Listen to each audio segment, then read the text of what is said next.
आज भगवान महावीर का जन्म कल्याणक है।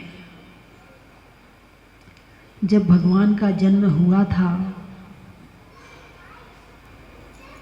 तीनों लोकों में ऐसी वाइब्रेशन फैली भगवान की कि नारकियों को भी एक क्षण के लिए शांति मिल गई थी। स्वर्ग के घंटे अपने आप बजने लगे थे और घंटों के साथ जितने तरह के वाद्य होते हैं वो सब अपने आप बजने लगे थे। स्वधर्मेंद्र का सिंहासन हिलने लगा था। जब जन्म हुआ था तब ये भगवान की महान शक्ति का परिचय है। भगवान महावीर आज से 2624 साल पूर्व हुए थे। ईसा 500 पूर्व। बंधुओं, भगवान महावीर ने जिस धर्म को अंगीकार किया उससे अपनी आत्मा को परमात्मा बनाया। दुनिया में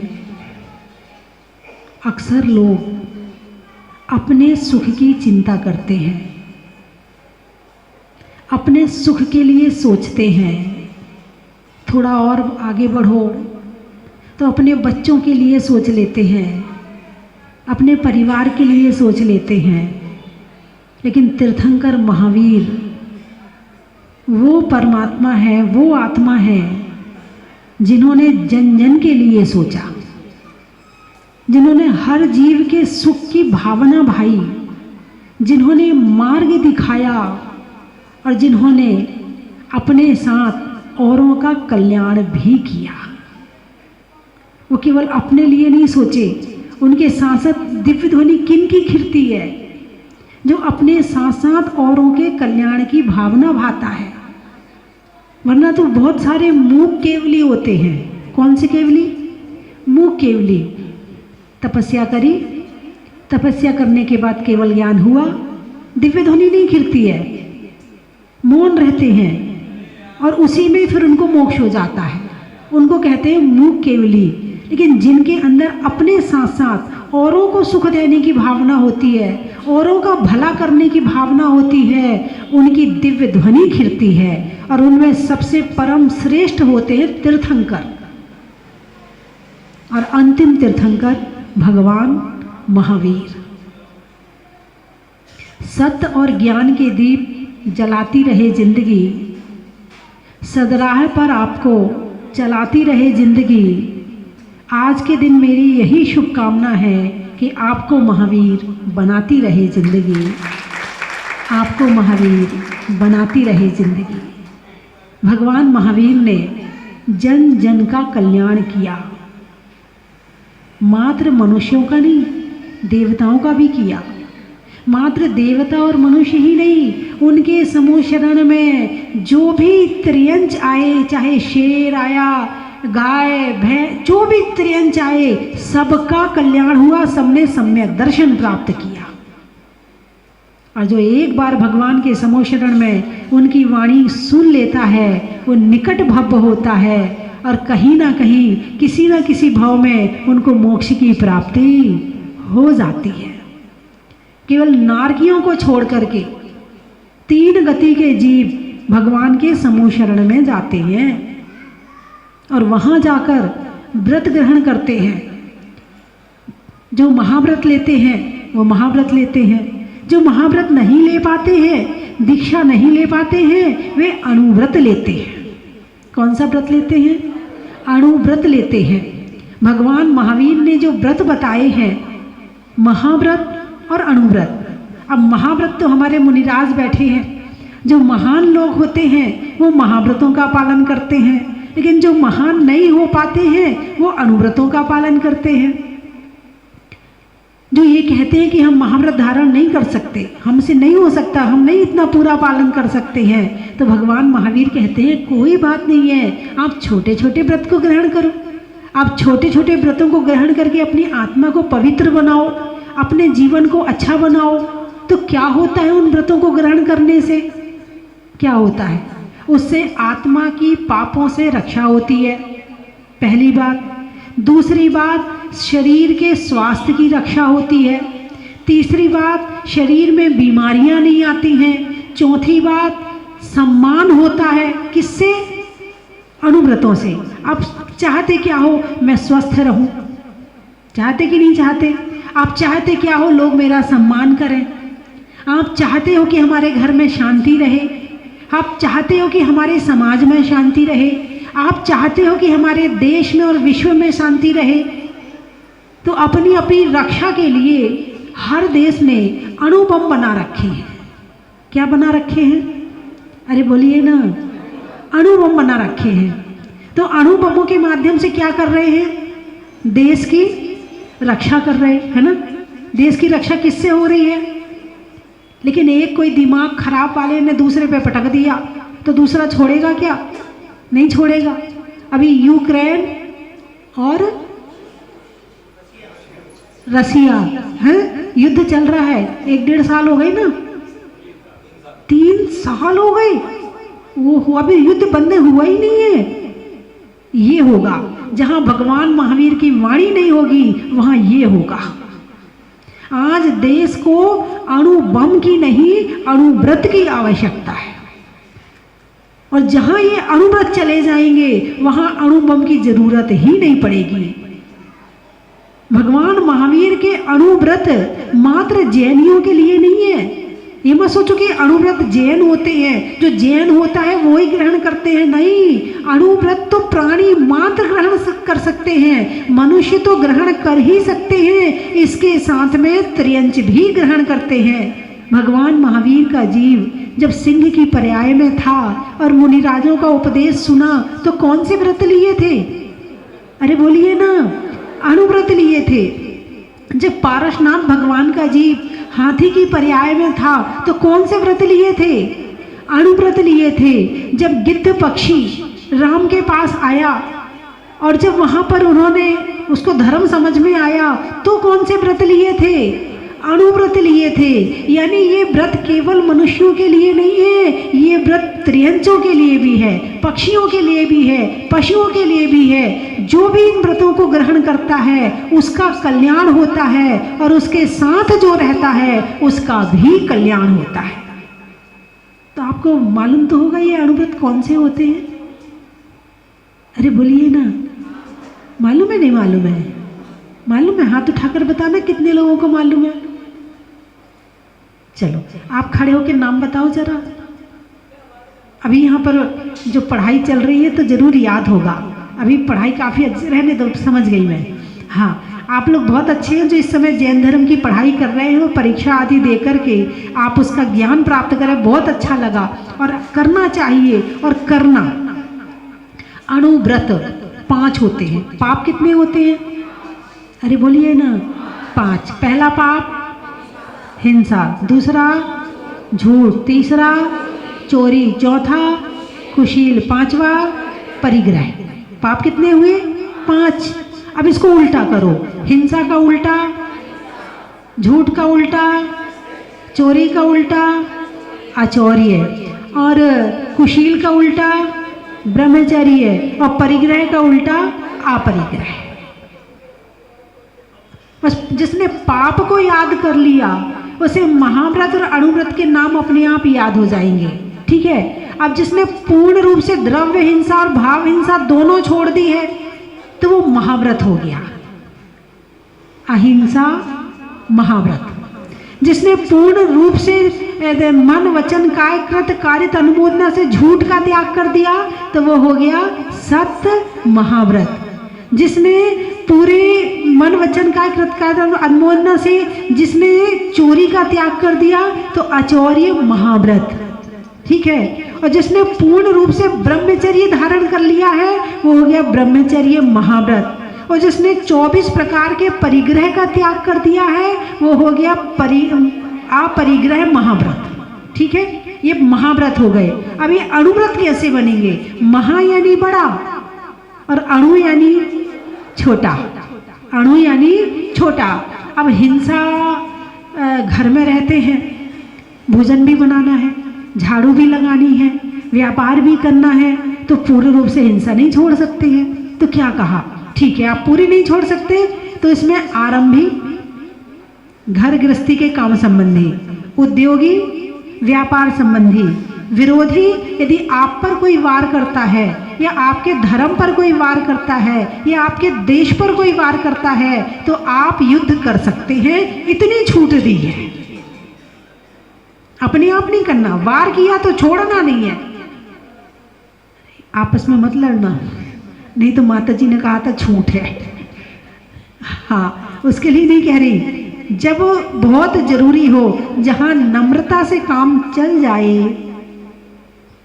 वहां उग्रता नहीं दिखानी चाहिए। क्या कहा? जहां नम्रता से काम चल जाए वहां उग्रता नहीं दिखानी चाहिए। तो इतनी छूट दे दी कि तुम्हारी देश पर यदि कोई वार करता है, कोई युद्ध में तुम्हारे देश पर युद्ध करने के लिए तैयार होता है तो तुम भी पीछे मत रहना, तुम भी अपनी देश की रक्षा करना, तुम भी अपनी समाज की रक्षा करना, तुम भी अपने धर्म की रक्षा करना। तो विरोधी हिंसा, एक हिंसा का त्याग करवाया है, वो हिंसा है संकल्पी हिंसा। मैं तुझे मार डालूंगा, छोड़ूंगा नहीं मैं तुझे, बिना कारण, बिना उसके, तो इसका त्याग करवाया है। और तरह से हिंसा का त्याग वृथा थावर न संहारे।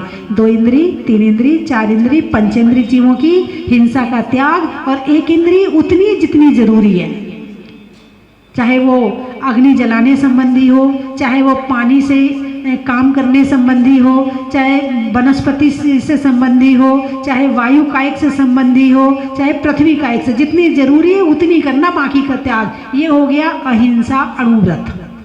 सत्य अणुव्रत। अब झूठ बोलते हो कि नहीं बोलते हो? कितना बोलते हो? काम होता है तब बोलते हो कि जब मन आता तभी बोल लेते हो? अप्रैल फूल मनाया नहीं मनाया? नहीं मनाया, बड़ी अच्छी बात है ना। तो जैसे आपका बेटा है, लड्डू मांग रहा है, 3 लड्डू खा चुका, और देंगे तो पेट खराब हो जाएगा। बेटे लड्डू खत्म हो गए।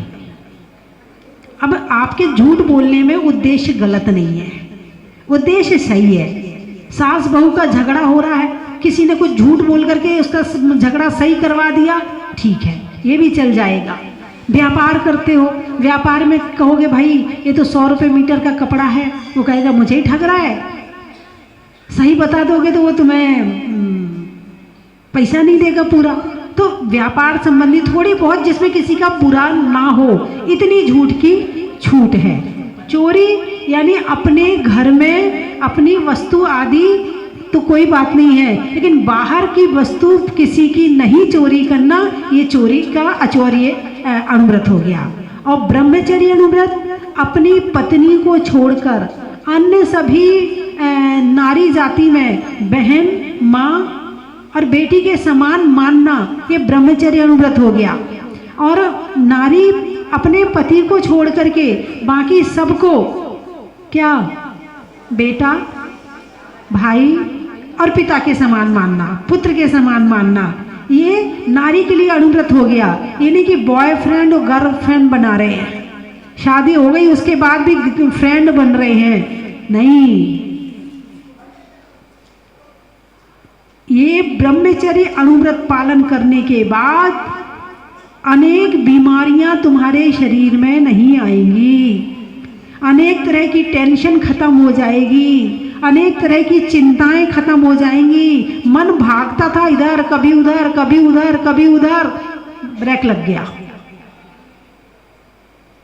और 5वां है कि हमें जितने धन की जरूरत है इतना छोड़ करके बाकी का त्याग कर देना। 2 मकान की जरूरत है, 1 मकान की जरूरत है, अपने नाम से रख लिया, बाकी का त्याग। जितनी अपने को जो धन की जरूरत है, सोने की जरूरत है, चांदी की, कपड़े की जरूरत है, उतनी अपने नाम से रखी, बाकी का त्याग, ये परिग्रह परमाणु व्रत है। अच्छे लगे कि नहीं लगे? अरे बोलिए ना, अच्छे लगे? नहीं लगे तो है, ताली बजाने के लिए नहीं कह रही हूँ, ताली बजा के उड़ा दो। वो ताली बजा के उड़ाते हैं ना कुछ लोग, यहाँ कुछ रखते हैं फिर ताली बजाते हैं तो वो उड़ जाता है जो, वो बाकी खा लेते हैं। ऐसे आपने ताली बजा के तो अणुव्रत को उड़ा दिया हो। नहीं, आज संकल्प लो कि अणुव्रतों को और गहराई से शास्त्रों में समझेंगे, अणुव्रतों को ग्रहण करेंगे और अणुव्रतों का प्रचार करेंगे। और मैं तो ये कहती हूँ, जितना पैसा अणुबम बनाने में लगाया जा रहा है, यदि इतना पैसा अणुव्रतों के प्रचार प्रसार में खर्च किया जाए तो शायद अणुबम की आवश्यकता ही नहीं पड़ेगी। ये छोटे छोटे व्रत हमारी आत्मा की रक्षा करते हैं, हमारे शरीर की रक्षा करते हैं, हमें बीमारियों की से रक्षा करते हैं। क्योंकि जब ये चीज़ें कम हो जाएंगी तो टेंशन अपने आप खत्म हो जाएगी, और टेंशन खत्म होगी तो अपने आप शरीर ठीक रहेगा। शरीर बीमार कब होता है? जैसे लाइट है, लाइट में कभी करंट ज़्यादा आए, फिर कम आए, फिर ज़्यादा आए, फिर कम आए, कभी फिर एकदम ज़्यादा आ जाए, तो जितने घर में बल्ब होते हैं, फ्रीज होता है, सब फ्यूज हो जाते हैं। ऐसे ये दिमाग में हमारे जो भाव रूपी लाइट है, क्या भाव रूपी लाइट है, कभी कभी भाव बड़े उत्तेजित हो जाते हैं, क्रोध में भर जाते हैं, कभी मान में भर जाते हैं, तो जो शरीर की मशीनें हैं ना, इसी से ही तो खराब होती है। दिमाग में टेंशन का लोड आता है तो खराब होती है। और जब ये चीज़ नहीं होगी, जब हम बिल्कुल सम में आ जाएंगे, तो किससे आएंगे? अणुव्रतों से आएंगे। किससे आएंगे? अरे बोलिए ना, अणुव्रतों से आएंगे। आप प्रारंभ करो अभी, आज ये संकल्प लो कि हम इनका पालन करने का पूरा पूरा प्रयास करेंगे। हो सकता कि नहीं हो सकता? अरे बोलिए ना, कौन? अहिंसा अणुव्रत, व्यर्थ में किसी जीव को नहीं मारेंगे। उठाइए हाथ, पीछे बैठे कुर्सी वाले, आवाज आ रही है आप तक? हाँ, अच्छे से हाथ उठाओ। व्यर्थ में नहीं मारेंगे। सूक्ष्मता में बाद में चले जाना, पहले अभी मोटी मोटी हिंसा का त्याग करो। व्यर्थ में झूठ नहीं बोलेंगे, किसी का बुरा हो ऐसा झूठ नहीं बोलेंगे। उठाइए हाथ। किसी का झगड़ा हो जाए ऐसी झूठ नहीं बोलेंगे, और ऐसा सत्य भी नहीं बोलेंगे। दोनों बातें हैं, ऐसा सत्य भी नहीं बोलेंगे और ऐसा झूठ भी नहीं बोलेंगे। ठीक है। अचौरी अणुव्रत, किसी के घर में जाके चोरी नहीं करेंगे। उठाइए हाथ। बहुत बढ़िया। अपने पति को छोड़कर अथवा पत्नी को छोड़कर अन्य को पिता, पुत्र, भाई और माँ, बेटी और बहन के समान समझेंगे। उठाइए हाथ, अच्छे से उठाइए हाथ। ठीक है। और आज लिस्ट बना लेना कि आपको अपने जीवन में कितना धन अपने पास में रखना है। लिस्ट बना लेना एक कागज में, एक डायरी में। भाई दुनिया की लिस्ट तो बहुत बनाई आज तक, दुनिया का हिसाब तो बहुत लिखा आज तक। आज अपना हिसाब लिखना है कि मुझे इस जीवन के लिए कितना चाहिए। अभी है नहीं है आपके पास, उससे ज़्यादा लिख लेना आप, लेकिन लिख लेना। बोलिए ना, लिख लोगे कि नहीं? लिख लोगे ना? कौन कौन लिख लेगा? भाई 100 साड़ी है 200 लिख लेना, 100 सूट है 500 लिख लेना। लिखो तो सही, शुरुआत तो करो। आपके पास में 100 ग्राम सोना है, 1 किलो लिख लो। आपके पास में 1 किलो चांदी, आप 10 किलो लिख लो। लिखो तो सही, शुरुआत तो करो। जितना संसार में परिग्रह है, उन सबका जो रास्ता खुला हुआ वो तो बंद होगा। अभी नहीं, नियम नहीं लेने से पूरे विश्व में जितना परिग्रह है उसका पाप लग रहा है। यदि आपने 10 किलो चांदी लिखी तो 10 किलो चांदी का ही तो लगेगा। दुनिया में कितनी चांदी है, उसका पाप तो नहीं लगेगा, 10 का ही लगेगा ना। तो इस तरह से अपना खाना पीना सब बिल्कुल कर लो, तो समझना आज से आपने अणुव्रत ग्रहण कर लिए, भगवान महावीर की बात मान ली। अभी हमारे नरेंद्र जी कह रहे थे भगवान महावीर को मानते हैं, भगवान महावीर की नहीं मानते हैं। देखो आज इतने लोग बैठे हैं यहाँ पर, इन सब ने भगवान महावीर की मानी है। जितने लोग टीवी में सुन रहे हैं उन सब ने भगवान महावीर की मानी है। ठीक है, तो आज सब चीज़ के एक थोड़ा सा हिसाब बना लेना। सबका हिसाब बहुत किया जिंदगी में, एक बार अपने जीवन का हिसाब बना लेना। तो अणुव्रत का प्रचार प्रसार भी करना है। एक एक व्यक्ति 5-5 व्यक्तियों को अणुव्रत के विषय में समझाएगा, चाहे वो जैन हो चाहे वो अजैन हो। अब अहिंसा धर्म पालन करने में जैन अजैन क्या होता है? सत्य बोलने में जैन अजैन की कहाँ जरूरत है? चोरी नहीं करने में जैन अजैन की कहाँ क्या बात है? इतनी बड़ी व्यवस्था चल रही है, पूरी न्यायपालिका चल रही है और पूरे इतने प्रशासन चल रहा है, किस लिए चल रहा है? इसीलिए तो चल रहा है कि हिंसा ना हो, इसलिए तो चल रहा है कि चोरी ना हो, इसलिए तो चल रहा है कि अब्रह्म ना हो। किस लिए चल रहा है ये सब कुछ? इसीलिए तो चल रहा है। और भगवान महावीर ने यदि आपको सीमित कर लिया तो आप जेल जाने से बच गए, आप पुलिस में जाने से बच गए हैं, आप लड़ाई झगड़े से बच गए, आप किसी की माँ बहन के प्रति जो बुरी नजर रखते थे उससे लड़ाइयाँ होती थी, टेंशन होती थी, उससे बच गए। बचे कि नहीं बचे? जैसे कि अभी वो कांड हुआ ना, एक मुस्कान कांड, क्यों हुआ? यदि उस मुस्कान का ये ब्रह्मचर्य अणुव्रत होता तो क्या वो अपने पति को मारती? क्योंकि जैसे ही लड़कियों को किसी और का सहारा मिलता है वो पहले वाले पे वार शुरू कर देती। भावुक बहुत होती है महिलाएं, इसलिए किसी से जुड़ना ही नहीं है इस तरह से, ताकि अपने परिवार की रक्षा कर सके, अपने घर की। उसे अपनी बेटी की याद नहीं आई, उसे अपने परिवार की याद नहीं आई, उसने किसी को नहीं देखा और अपने पति को मार दिया। कौन मारता है? जिसका बॉयफ्रेंड होता है। जिसका बॉयफ्रेंड नहीं होगा वो पत्नी कभी अपने पति को मार ही नहीं सकती, और वो पति कभी अपनी पत्नी को मार ही नहीं सकते। यदि तुम्हारी गर्लफ्रेंड नहीं होगी तो आप मार ही नहीं सकते। इसीलिए ये व्रत बताए हैं। यदि इन व्रतों का पालन प्रारंभ करवा दिया जाए और इनको अच्छे से इनका प्रेजेंटेशन किया जाए और हमारी आने वाली युवा पीढ़ी इसको अच्छे से आगे बढ़ाए तो इन व्रतों के कारण से देश में, विश्व में, पूरे समाज में, घर में शांति भी होगी और इसके साथ साथ सबकी रक्षा भी होगी, लड़ाइयाँ भी बचेंगी और ये युद्ध होने से भी बचेंगे। बड़ा मुश्किल है युद्ध को रोकना, और सारे युद्ध शरीर से नहीं लड़े जाते, दिमाग से लड़े जाते हैं। किससे लड़े जाते हैं? दिमाग से लड़े जाते हैं। और दिमाग सही तो युद्ध खत्म, और दिमाग खराब तो युद्ध प्रारंभ। हर समस्या का समाधान लड़ाई नहीं है, हर समस्या का समाधान युद्ध नहीं है। साम दाम दंड भेद 4 तरह की नीति बताई है। पहले शांति से निपटाओ। क्या करो? पहले शांति से बात करो भाई, बातचीत कर लो, बैठ के बातचीत कर लो, यहीं से निपट जाए तो और अच्छा। अभी हमारे न्यायाधीश जी बैठे हैं, जब इनके पास इस तरह के कोई केस आते हैं तो पहले कहते भाई तुम लोग आपस में बात कर लो, पहले निपटा लो, फिर यहाँ हमारे पास बाद में आना। और हमारे पास आ गए तो फिर सालों तक खिंचते रहोगे, इसलिए पहले तुम ऐसे करते नहीं करते। वकील साहब भी बैठे हैं तो पहले अपने यही निपटा लो। अब मेरे ख्याल से तो हमारे समाज में जो वकील हैं 2-4 वकीलों की मिलाकर के एक अपनी यूनिटी यही बना लें। पुलिस में बाद में जाएं, उधर कहीं बाद में जाएं, पहले जो समाज के वकील हैं उनके पास चले जाएं। यदि वो ही निपटा देंगे तो कहीं और जाने की ज़रूरत ही नहीं पड़ेगी। जयपुर में है इस तरह की कुछ संस्थाएं बन रही हैं कि आप वहाँ बाद में जाओ, क्योंकि वहाँ वकील में पैसा भी लगेगा, है वहाँ अपमान भी होगा, वहाँ चक्कर भी लगाने पड़ेंगे, तारीख पे तारीख भी मिलेंगी, तो वहाँ परेशान होने की जरूरत नहीं, पहले अपने वकील के पास चले जाओ। तो ऐसा कुछ देवली में यदि हो जाए तो पहले इनसे चर्चा कर लो, बाद में कहीं और जाओ। होती समस्याएं आ जाती हैं तो साम पहले शांति से निपटा लो। दाम, चलो भाई ठीक है, इतना पैसा ले आप ले लो और काम निपटाओ, दाम यानी पैसा।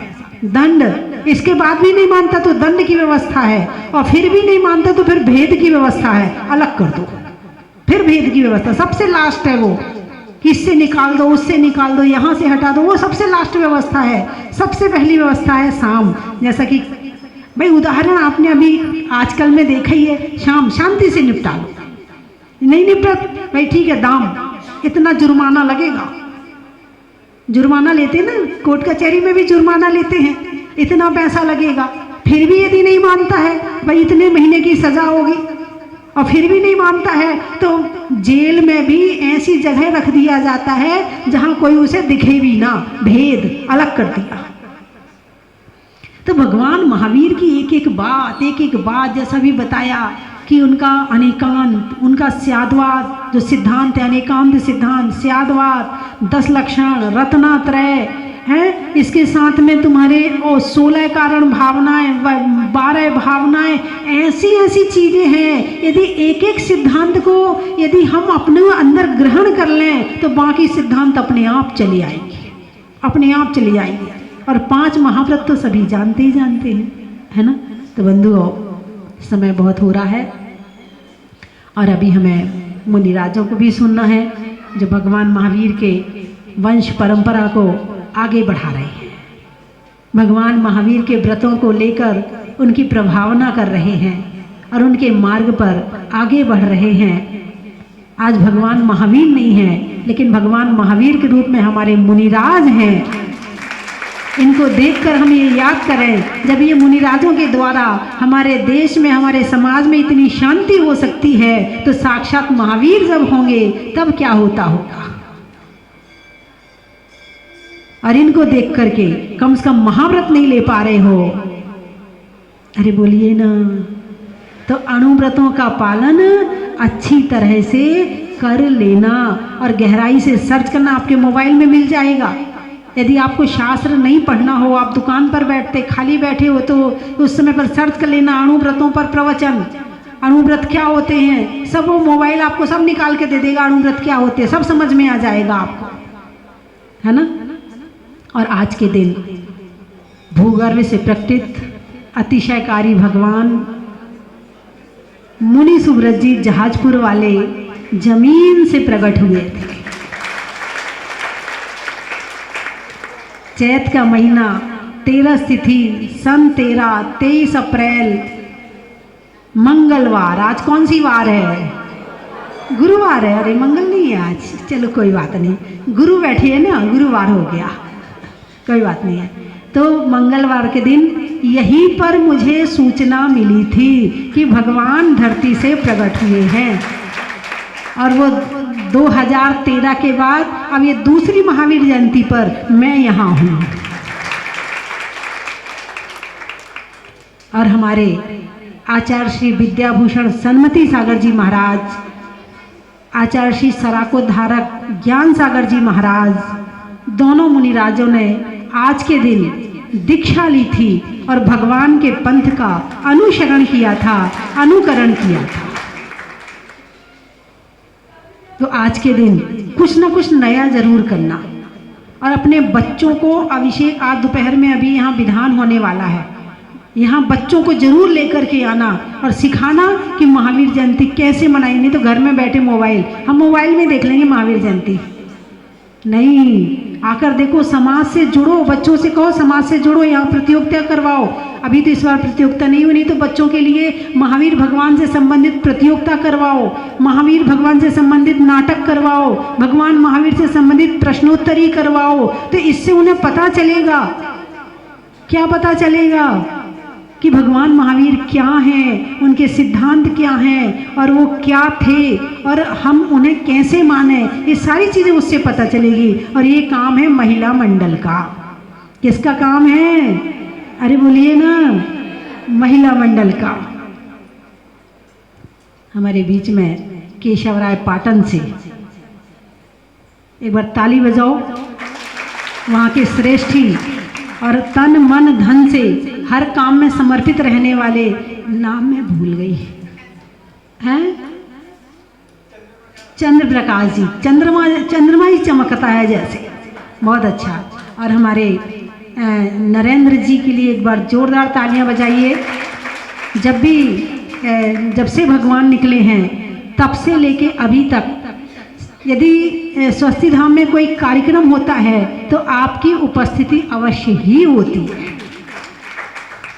और भले ही कार्यक्रम ना हो, जब भी इनका मन करता है ये जहाजपुर आते हैं और दर्शन करते हैं। और कई बार समय होता है तो 1 आध घंटा, जो अभी आप सुन रहे थे ना, मैं भी इनको बैठ के सुनती हूँ। हाँ, जब कमरे में कभी टाइम होता है तो मैं भी इनको आधा आधा, इनके पास इतने अच्छे अच्छे अनुभव हैं, इतने अच्छे अच्छे अनुभव हैं कि लगता है इनको सुनते रहो, क्योंकि जिन्होंने अपने जीवन में बड़े बड़े काम किए हैं उनकी बातों को जरूर सुनना। पता नहीं ऐसी कौन सी बात होगी जो हमें शिक्षा देगी और हमारे जीवन में काम आएगी। बोलना तो बहुत आता है, सुनना भी सीखो। अरे बोलिए ना, हाँ हाँ तो बोल दिया। और सीखोगे कि नहीं तो अपने वही उसमें ही जिंदगी कट जाएगी। ये आज तूने काहे की सब्जी बनाई, वो कहेगी आज मैंने ये बनाया, आज मैंने रसगुल्ला बनाया था ना, वो बिगड़ गया, वो तो फैल गया कढ़ाई में, सो गया कढ़ाई में। आज मैंने कपड़े धोए ना, आज तो धूप हो रही थी, मैंने नीचे ही डाल दिए, आज मैंने ना उसको टिफिन बना के दे दिया। इसी में तुम्हारी ज़िंदगी निकल जाएगी, छोटी छोटी सी बातों में बड़ी बड़ी चर्चाएं, बड़े बड़े विचार। अपने आप को बहुत गंभीर बनाओ कि हमें क्या सुनना है, कितना सुनना है, और अपने दिमाग को कौन से मैसेज देने हैं, कौन से विचार देने हैं, ताकि हमारा जीवन अच्छा बन सके। और हमारे पास तो भगवान महावीर हैं। कौन है हमारे पास? भगवान महावीर हैं। उनके सिद्धांत हैं, उनके संदेश हैं हमारे पास में। उनको जाने, पहचाने और उनका प्रचार करें। किसी के पास बैठे तो उनसे अपने धर्म की चर्चा करें। पहले तुम्हें सीखना पड़ेगा, तुम नहीं सीखोगे तो कैसे बताओगे। मोबाइल में अपनी जिंदगी खत्म नहीं करनी है। पीने में नीर का, समुद्रों में क्षीर का, और तीर्थंकरों में महावीर का। बड़ा ही महत्व है। सुधरने में मति का, होने में अच्छी गति का, और तीर्थंकरों में सन्मति का। बड़ा ही महत्व है। देने में दान का, करने में सम्मान का, और तीर्थंकरों में वर्धमान का। बड़ा ही महत्व है। भोजन में खीर का, धनुष में तीर का, और तीर्थंकरों में वीर का। बड़ा ही महत्व है। हो गए पूरे? ये मैं आपकी परीक्षा कर रही थी। अतिवीर जी रह गए ना। हाँ हाँ हाँ। धनुष में तीर का, धनुष में तीर का, और मनुष्यों में वीर का, और तीर्थंकरों में अतिवीर का। बोलिए 24वें भगवान की जय।